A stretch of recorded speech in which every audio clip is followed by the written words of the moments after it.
الحمد للہ وحدہ والصلاة والسلام علی من لا نبی بعدہ اما بعد فاعوذ باللہ من الشیطان الرجیم بسم اللہ الرحمن الرحیم ان اللہ یأمر بالعدل والإحسان وإیتاء ذی القربى وینہی عن الفحشاء والمنکر والبغی یعظکم لعلکم تذکرون صدق اللہ العظیم۔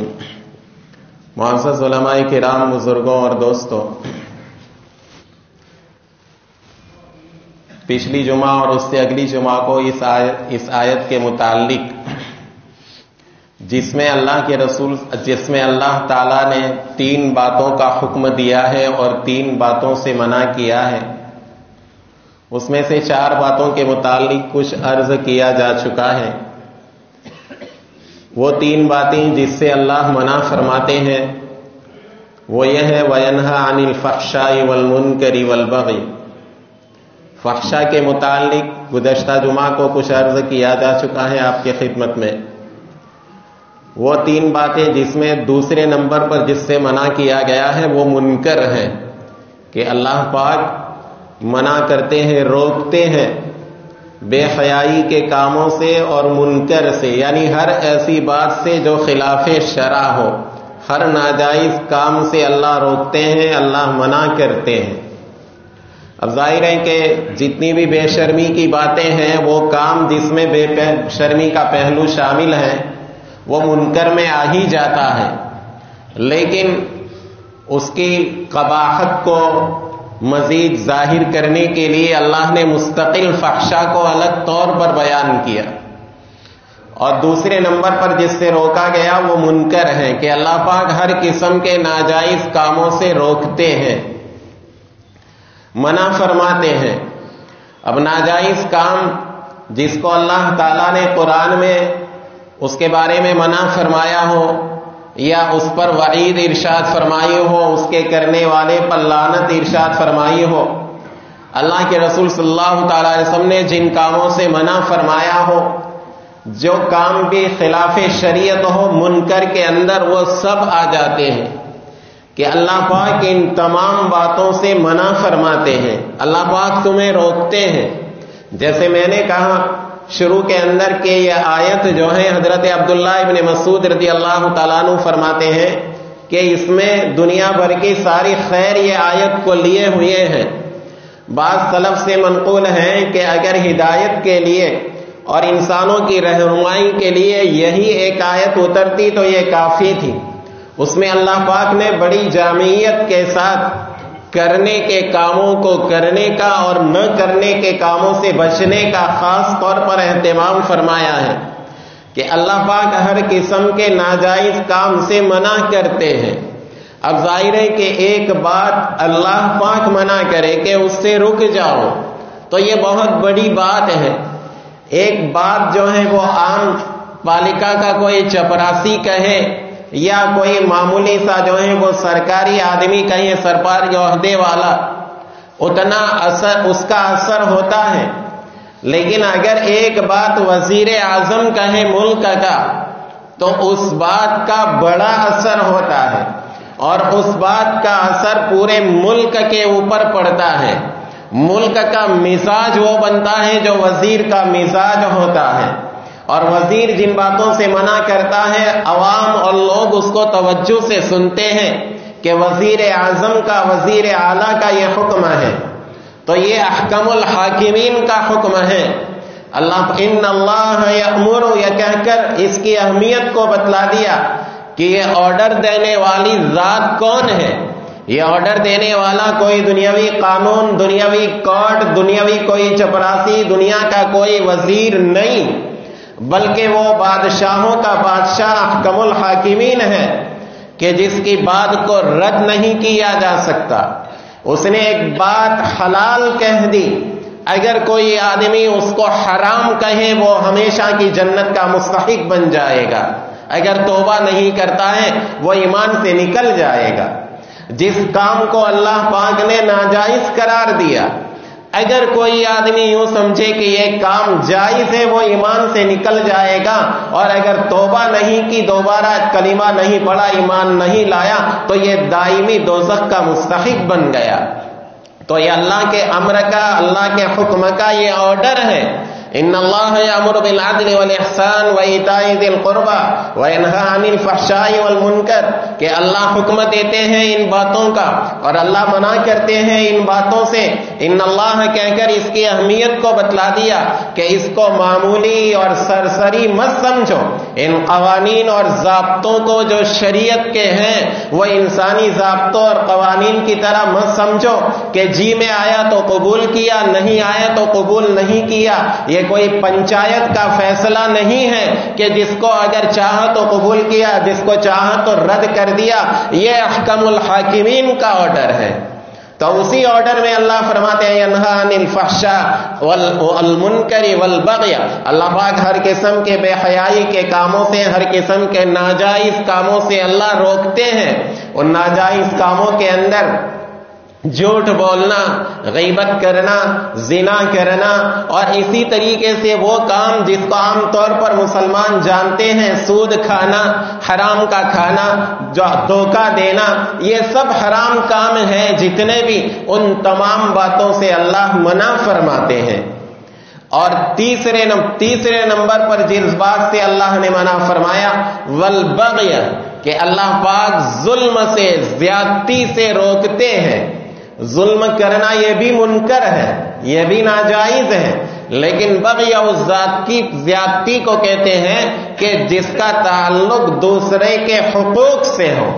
ایک تو یہ کہ میں نے نماز نہیں پڑھی، یہ اللہ کی نافرمانی کی، میں جھوٹ بولا، یہ اللہ کی نافرمانی کی، اور ایک یہ کہ میں نے کسی مسلمان کو تکلیف دی، کسی کو ایسی بات کہی کہ اس کے کہنے کی وجہ سے، اس کے بات کہنے کا مجھے حق نہیں تھا، اور وہ بات کہنے کی وجہ سے اس کو تکلیف ہو رہی ہے۔ مثلا میں نے کسی کو گالی دی، میں نے کسی کو برا بھلا کہا، میں نے کسی کی غیبت کر دی، میں نے کسی پر تہمت لگا دی، تو اس میں یہ بغی کے اندر آئے گا کہ میں نے ایک مسلمان کی حق تلفی کی۔ تو ظلم و زیادتی کو اور دوسرے کی حق تلفی کو بغی کہا جاتا ہے۔ اللہ پاک خاص طور پر اس سے منع فرماتے ہیں،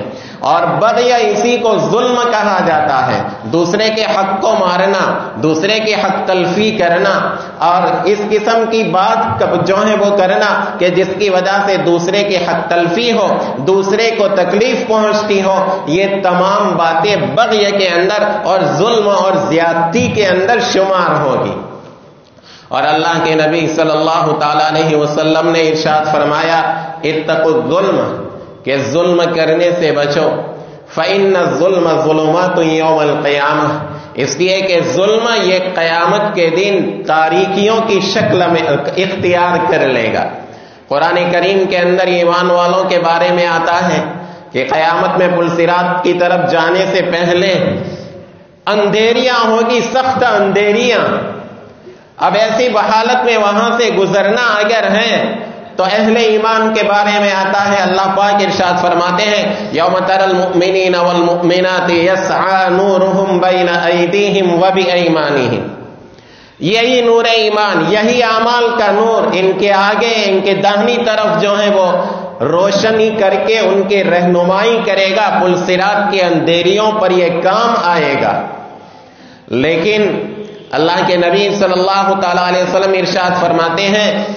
کہ یہ اگر ظلم و زیادتی کسی کے اوپر کی ہے تو یہ ظلم و زیادتی قیامت کے دن ظلمتوں کی، اندھیریوں کی شکل اختیار کر لے گا۔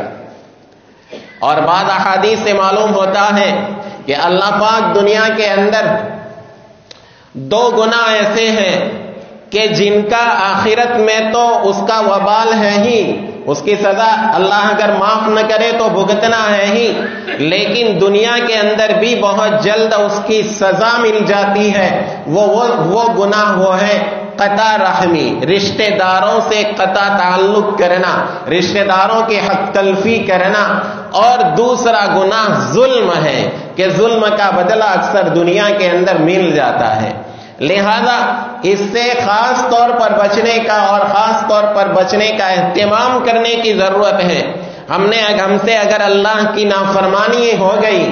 اللہ سے توبہ کر لے سچے دل سے۔ قرآن کریم کے اندر متعدد جگہ اللہ پاک نے ان اللہ غفور الرحیم، اللہ پاک بڑے بخشنے والے، بڑے رحم کرنے والے ہیں۔ بلکہ قل یا عبادی الذین اسرفوا علی انفسہم لا تقنطوا من رحمت اللہ، اے میرے وہ بندو جنہوں نے گناہ کر کے اپنے اوپر بڑی زیادتیاں کی ہیں، اللہ کی رحمت سے نا امید مت ہو۔ ان اللہ یغفر الذنوب جميعا، اللہ سارے گناہ معاف کر دیں گے۔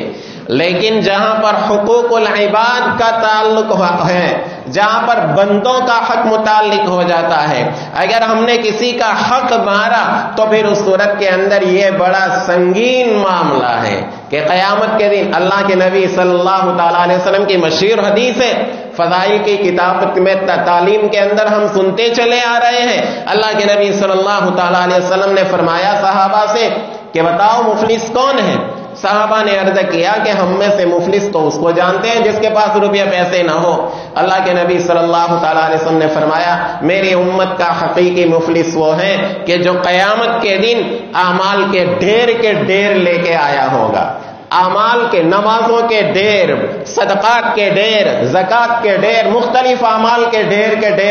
لے کے آیا ہوگا، لیکن کبھی کسی کو گالی دی، کبھی کسی کو تکلیف دی، کبھی کسی کا مال کھا گیا۔ یہ سارے حق والے قیامت کے دن آئیں گے اس نمازی، روزے دار، خیراتی کے پاس، اور بارگاہ الہی کے اندر فریاد کریں گے فلاں وقت اس نے میرے اوپر یہ ظلم کیا، فلاں وقت مجھے یہ ستایا، فلاں وقت میرا مال لے لیا، فلانا مال لے لیا۔ اللہ کے نبی صلی اللہ تعالی علیہ وسلم فرماتے ہیں اب وہاں روپیہ پیسے تو ہوگے نہیں، یہی اعمال کی کرنسی وہاں پر ہوگی۔ اللہ پاک کہیں گے، اللہ پاک ان حق والوں کو انہی اعمال میں سے دلوا دیں گے، بھائی اتنی نمازیں دے دو، اتنے روزے دے دو، اتنے روزے۔ اب اعمال کے ڈھیر لے کر آیا ہوگا،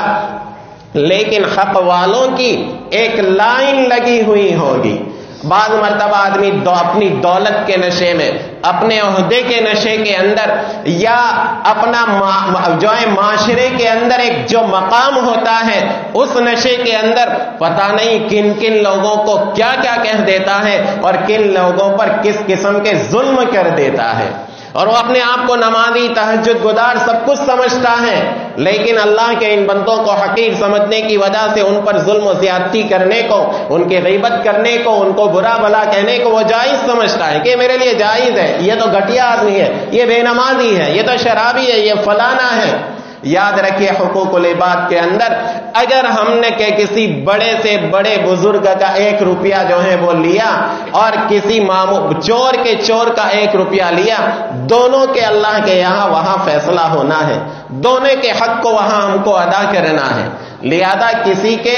کمتر ہونے کی وجہ سے، گھٹیا ہونے کی وجہ سے، دنیاوی معاشرے کے اندر اس کے کم عزت ہونے کی وجہ سے اس پر ظلم و زیادتی کرنا یہ جائز نہیں ہو جاتا ہے۔ تو پھر ایسے لوگ جو ہیں وہ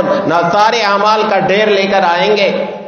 اب یہ حق وصول کرنے والوں کی لائن لگی ہوئی ہوگی، اب ساری نیکیاں ختم،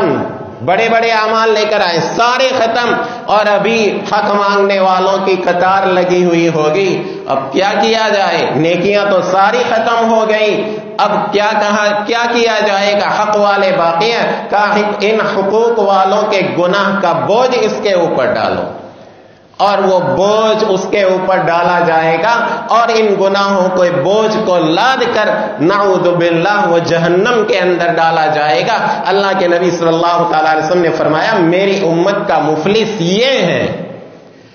اب یہ حقوق، بعض تو یہ کہ مثلا ہم نے کسی کا جانی حق تلف کیا، کسی کو ٹھیس پہنچائی، کسی کو تکلیف پہنچائی، کسی کو گالی دی، کسی کی غیبت کی، کسی کا تہمت لگائی، بہتان لگایا کسی کے اوپر۔ اسی طریقے سے دوسرے حق تلفی مالی ہوتی ہے، کسی کا مال ہم نے ہڑپ کر لیا، کسی کا مال دبا لیا، کسی کمزور کا مال دبا لیا، بہنوں کو وراثت کے اندر حصہ نہیں دیا. لڑکیوں کو وراثت کے اندر حصہ عامتاً جو ہے وہ بہت کم دیا جاتا ہے، کیونکہ زیادہ تر جو ہے وہ شرما شرمی کے اندر بہنیں مانگتی نہیں ہیں، اور بھائی سمجھتے ہیں کہ یہ زندگی بھر ہمارے گھر آتی رہے گی، کھاتی رہے گی، آتی رہے گی، ان کا حق ادا ہوتا چلا جائے گا. محترم دوستوں اور بزرگوں، اس طرح سے حقوق ادا نہیں ہوتے ہیں. قرآن کریم کے اندر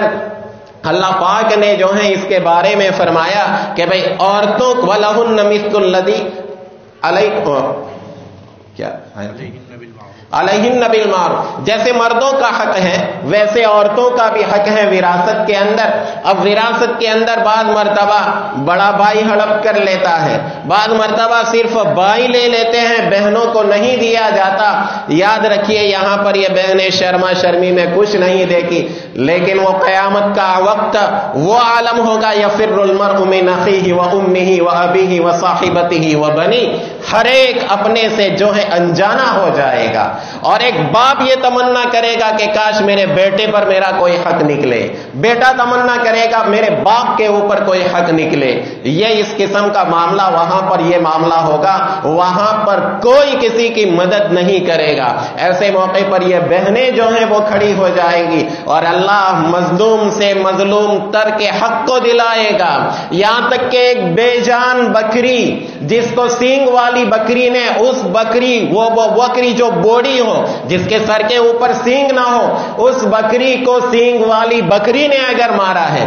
جانوروں میں کوئی رشتہ داریاں نہیں ہوتی ہے، وہاں پر کوئی ان کا جو ہے وہ طرفداری کرنے والا، پکش کھینچنے والا کوئی نہیں ہوتا ہے، لیکن ایسی بکری کو بھی اللہ پاک وہاں پر انصاف دلائیں گے. تو کیا ان بہنوں کو انصاف نہیں دلائے گا؟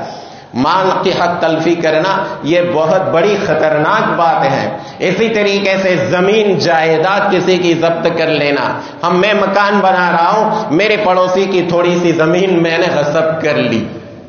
یہ بڑی خطرناک بات ہے. معمولی سا لگتا ہے ہم کو کہ 2-4 انچ زمین لی ہے، اس میں کیا ہو گیا. اب پڑوسی کی بعض مرتبہ جو ہے بیچارہ پڑوسی کمزور ہوتا ہے اور دوسرا مکان بنانے والا ماتھا بھرے ہوتا ہے، وہ بیچارہ کچھ بول نہیں سکتا، لیکن احکم الحاکمین کی ذات دیکھ رہی ہے اور فیصلے کا ایک دن وہ معمولی فیصلے کا دن نہیں ہے. اللہ پاک قرآن کریم کے اندر ارشاد فرماتے ہیں کان مقدارہ 50,000 سنہ، جس کی مقدار 50,000 سال کا وہ دن ہوگا جس میں یہ سارے فیصلے نمٹائے جائیں گے. لہذا معمولی سی ایک بالشت زمین کسی کی غصب کر لینا یہ کوئی معمولی بات نہیں. حضرت معاویہ رضی اللہ تعالیٰ عنہ کی خلافت کے زمانے کے اندر مروان بن حکم مدینہ کا گورنر مقرر تھا. ان کے پاس ایک قصہ، ایک عورت اروا بنت اوس، ایک عورت ایک جو ہے وہ کیس لے کر آئی. کہا کہ یہ سعید بن زید جو ہے رضی اللہ عنہ، حضرت سعید ابن زید رضی اللہ تعالیٰ عنہ عشرہ مبشرہ میں سے ہیں. وہ 10 صحابہ جن کو حضور اکرم صلی اللہ علیہ وسلم نے بیک وقت اس دنیا میں جنتی ہونے کی بشارت دی ہے. حضرت عمر رضی اللہ تعالیٰ عنہ کے بہنوں ہی ہوتے ہیں، کوئی معمولی شخصیت نہیں ہے. حضرت عمر رضی اللہ تعالیٰ عنہ نے ان کو ایک جگہ کا گورنر بنایا تھا. ایک مرتبہ جو ہے حضرت وہاں پر گئے اور کہا تمہارے جو یہ شہر ہے اس شہر کے فقراء کی لسٹ لاؤ تاکہ حکومت کی طرف سے ان کی کچھ مدد کی جائے. تو حضرت عمر رضی اللہ تعالیٰ عنہ نے وہاں کے غربا کی جو لسٹ منگوائی اور لسٹ تیار کر کے آپ کے سامنے جب آئی، سب سے پہلے فقیروں کی لائن کے اندر حضرت سعید ابن زید اس شہر کے گورنر کا نام تھا. یہ حضرت سعید ابن زید رضی اللہ تعالیٰ عنہ کے خلاف مقدمہ کیا کہ سعید بن زید نے میری زمین ہڑپ کر لی ہے. مروان نے بلایا ان کو. حضرت سعید ابن زید رضی اللہ تعالیٰ عنہ آئے، کہا کہ بھائی تمہارے خلاف ان کا دعویٰ ہے کہ اروا کہتی ہے تم نے ان کی کچھ زمین ہتھیا لی ہے، غصب کر لی ہے، ضبط کر لی ہے. حضرت سعید ابن زید نے کہا ارے اللہ کے رسول صلی اللہ تعالیٰ علیہ وسلم کی حدیث سننے کے بعد میں غصب کر سکتا ہوں. مروان نے پوچھا کیا سنا ہے تم نے اللہ کے رسول صلی اللہ تعالیٰ علیہ وسلم سے؟ حضرت سعید ابن زید رضی اللہ تعالیٰ عنہ نے فرمایا کہ میں نے اللہ کے نبی صلی اللہ تعالی علیہ وسلم کو یہ فرماتے ہوئے سنا کہ جس آدمی نے کسی کی ایک بالشت بھر زمین بھی اگر غصب کر لی، ناجائز طور پر لی، قیامت کے دن ساتوں زمینیں اتنی نکال کر اس کے گلے کا ہار بنایا جائے گا اور اس کو پہنایا جائے گا۔ اور کوئی یوں نہ سمجھے کہ بھئی اتنی باڈی کے اندر 7 زمین نیچے تک کا ہار کیسا پہنایا جائے گا۔ اللہ کے نبی صلی اللہ تعالی علیہ وسلم کے ایک حدیث ہے، اللہ کے نبی صلی اللہ علیہ وسلم فرماتے ہیں کہ قیامت کے دن جہنمیوں کا قد، ان کا سائز اتنا بڑا ہوگا کہ ایک جہنمی کے یہ کندھا جو ہوگا، پشت اس کی احد پہاڑ کے برابر ہوگی۔ لہذا کوئی یوں نہ سمجھے وہ وہاں کے معاملات ہیں، یہ عقل کے اندر آنے والے نہیں ہیں، لیکن اسی کو ایمان بالغیب کہتے ہیں کہ جو باتیں ہمارے سمجھ سے بالا تر ہیں، لیکن اللہ کے نے اور اللہ کے رسول صلی اللہ تعالی علیہ وسلم نے ارشاد فرمائی، چاہے ہماری عقل اس کو مانے نہ مانے، وہ باتیں بالکل صحیح ہیں۔ تو حضرت سعید ابن زید رضی اللہ تعالیٰ عنہ نے کہا یہ حدیث سننے کے بعد میں ان کی زمین غصب کر سکتا ہوں۔ مروان نے کہا اب تم سے کوئی گواہ میں مانگوں گا نہیں، لیکن حضرت سعید ابن زید نے جھگڑا مٹانے کے لیے وہ زمین ان کو دے دی کہ جاؤ لے جاؤ، اور انہوں نے اس وقت بد دعا کی کہ اگر تو جھوٹی ہے، اے اللہ اگر یہ جھوٹی ہے زندگی میں اندھی ہو جائے اور وہی زمین جو ہے اس کے لیے ہلاکت کا سبب بن جائے، اسی میں اس کی قبر بنے۔ مسلم کی روایت میں ہے کہ راوی بیان کرتے ہیں زید بن محمد غالباً، وہ فرماتے ہیں کہ میں نے اس عورت کو دیکھا کہ اپنی زندگی کی آخری عمر کے اندر اندھی ہو گئی تھی اور دیواروں کو سہارا لے لے کر چلتی تھی اور کہتی تھی اصابتنی دعوت زید، کہ مجھے زید کی بد دعا لگ گئی۔ اور ایک دن اسی زمین کے اندر ایک گڑھے کے قریب سے گزر رہی تھی کہ وہی گڑھے میں پھسل کر گر گئی، اور کہتے ہیں وہی گڑھا اس کی قبر بن گیا۔ یہ وبال ہے کسی کی زمین ناجائز تلف کرنے کا، جو حضرت سعید ابن زید رضی اللہ تعالیٰ عنہ نے ارشاد فرمایا ہمارا گھر چھوٹا بنے تو بنے، 2-4 انچ احتیاط یہ چھوڑ دے، نہیں کہ کسی کے ایک بالشت بلکہ ایک دورہ بھی زمین جو ہے وہ ہم غصب کریں۔ اس لیے کہ بزرگ اور دوستو یہ وعیدیں اس کے بارے میں بڑی سخت ہیں، لہذا اس کے بارے میں اہتمام کرنا چاہیے۔ جو عام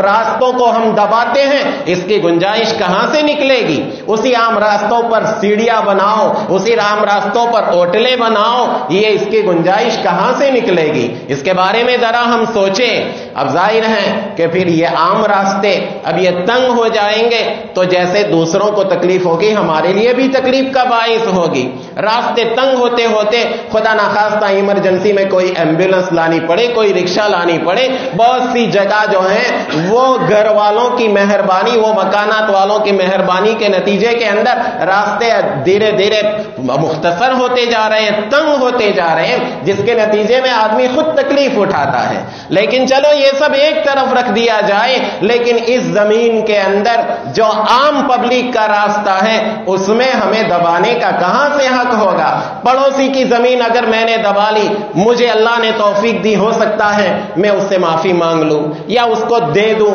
اس کا جو حق نکلتا ہے یا اس کی قیمت دے دو۔ یہ عام راستوں پر کتنے لوگوں کی میں حق تلفی کر رہا ہوں، یہ ہم نے کبھی سوچا؟ کن کن سے معاف کرانے جائیں گے، کن کن سے معافی مانگنے جائیں گے؟ اللہ پاک ان باتوں پر عمل کی توفیق عطا فرمائے۔ وآخر دعوانا الحمدللہ۔